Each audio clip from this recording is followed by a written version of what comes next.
auntie, yan, magluluto tayo ng dinengdeng or inabraw. Ito yung hugas, bigas. Yan, meron tayong kamatis, bawang at luya.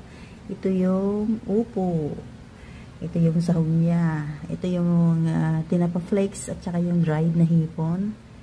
Talong, ayan oh. Hindi ko na ibabad sa tubig. Nag-ano na siya pag na-slice.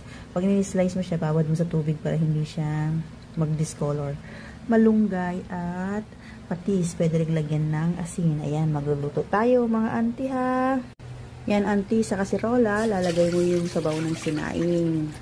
Yan, basta pag dumaan sa tubig, hindi ginigisa, ay dinengdeng ang tawag namin or inabraw. Yan yung kamatis, luya at saka bawang. Ito yung tinapa flakes at saka yung dried fish. Tsaka lalagyan natin ng patis or bagoong isda or asin, yung iba na hindi kumakain ay hindi masyadong maalat. Ayan, pupukuluan natin at ilalagay natin yung ibang gulay. Itong aking inabraw ay masarap, masustansya at napakamura. Ha, antayin natin auntie na pumulo ito ha.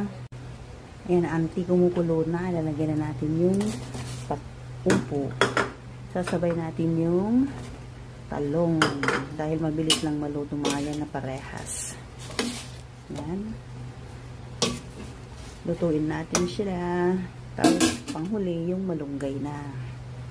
Ayan auntie. Ayan. Huwag natin overcook yung gulay. Lalagyan natin yung malunggay. Ayan, saglit lang yan maluluto na.